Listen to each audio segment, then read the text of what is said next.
নিরামিষ দিনের জন্য একটা পারফেক্ট রেসিপি আজকে আমি নিয়ে এসেছি আপনাদের জন্য। নমস্কার, কুইজিনিয়া চ্যানেলের পক্ষ থেকে সকলকে জানাই সাদর আমন্ত্রণ। আমাদের সবার চ্যানেল কুইজিনিয়াকে সাবস্ক্রাইব করে পাশে থাকা বেল বাটন আর অল আইকন প্রেস করে রাখলেই সব নতুন ভিডিও নোটিফিকেশন আপলোড হওয়া মাত্র আপনাদের কাছে পৌঁছে যাবে। নিরামিষ দিনে যখন ভেবে পান না কী বানাবেন, ট্রাই করুন এই রেসিপিটি, সবার কিন্তু খুবই পছন্দ হবে।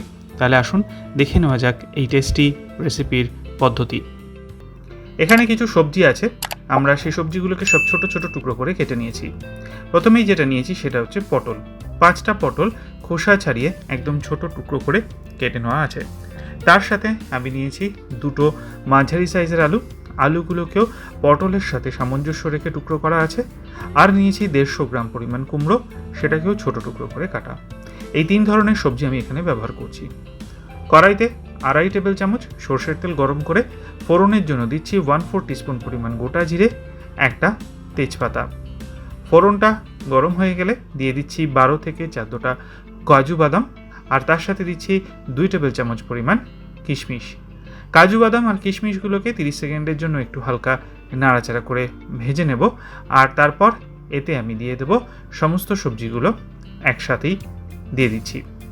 রান্নাটাকে এগিয়ে নিয়ে যাব তার আগে আপনাদেরকে মনে করিয়ে দিই আমার নতুন চ্যানেল গল্পের শেখালেখাল, যেখানে আমি পড়ে শোনাই বাংলা সাহিত্যের পুরনো দিনের গল্প।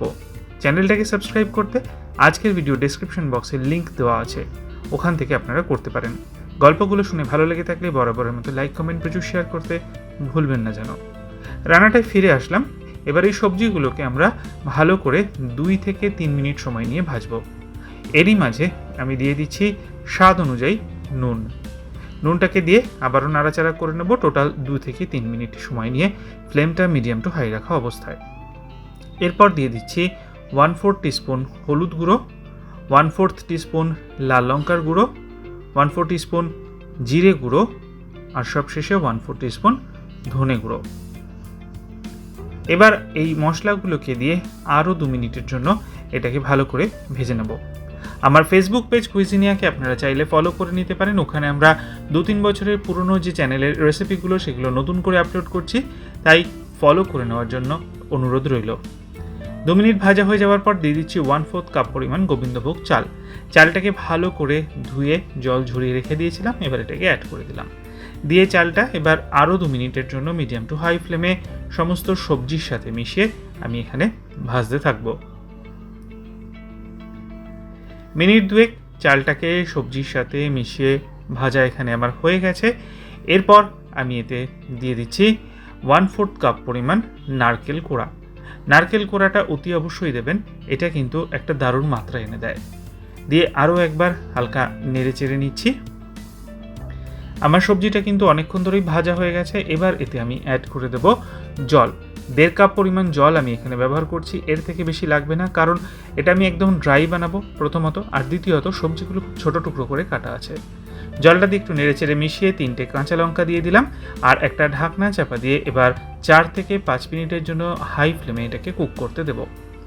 ফিরে আসলাম 5 মিনিট পর, ঢাকনাটাকে খুলে নিয়েছি। একবার দেখে নেব সবজিটা কীরকম পজিশানে আছে। নেড়ে চেড়ে নিয়ে এরপর এতে আমি দিয়ে দিচ্ছি 1/2 টিস্পুন পরিমাণ চিনি, কারণ চালটা কিন্তু প্রায় 80% সেদ্ধ হয়ে গেছে। চিনিটা আগে দেবেন না, দিলে অনেক সময় চাল কিন্তু সেদ্ধ হতে অনেক টাইম লাগে। দিয়ে দিচ্ছি 1/4 টিস্পুন গরম মশলার পাউডার, যেটা হোমমেড। এটার রেসিপি লিঙ্কও ডেসক্রিপশন বক্সে দেওয়া থাকবে, চাইলে চেক করে নিতে পারেন। গরম মশলাটাকে দিয়ে আরও একবার মিক্স করে নিলাম, আর আবারও ঢাকনা চাপা দিয়ে 2 থেকে 3 মিনিটের জন্য মিডিয়াম টু হাই ফ্লেমে এটাকে আমি কুক করব। 3 মিনিট হয়ে গেছে, ঢাকনাটাকে ফাইনালি খুলে নিলাম। আমি এবার দেখে নেব, এটা কিন্তু প্রায় শুকনো হয়ে গেছে, দেখতেই পাচ্ছেন একদম ঝরঝরে টাইপেরই এটা হবে। একটু সবজিগুলো চেক করে নেব, আলুটাই চেক করার মেন আছে, পটল আর কুমড়ো তো সেদ্ধ হয়েই যাবে। সেদ্ধ হয়ে গেছে, নেড়েচেড়ে শেষ দিয়ে দিচ্ছি 1 টিস্পুন পরিমাণ ঘিটা দিয়ে নেড়েচেড়ে মিক্স করে নিলেই তৈরি হয়ে গেল এই দুর্দান্ত স্বাদের চাল সবজি রেসিপিটি। সার্ভ করুন গরম ভাত দিয়ে অথবা রুটি পরোটার সাথে। আশা করি ভিডিওটা আজকে আপনাদের ভালো লেগেছে। ভালো লাগলে বরাবরের মতো লাইক এবং শেয়ার করতে ভুলবেন না কেন। আর অতি অবশ্যই আমাদের এটাতে কমেন্ট করুন যে এটা কেমন লাগলো বাড়িতে বানিয়ে। যারা এখনও চ্যানেল কুইজিনিয়াকে সাবস্ক্রাইব করেনি, অনুরোধ করব চ্যানেলটাকে সাবস্ক্রাইব করে এই পরিবারের সদস্য হয়ে যাওয়ার জন্য। সবাই ভালো থাকবেন, সবাই সুস্থ থাকবেন। দেখা হবে পরের রেসিপি নিয়ে। নমস্কার।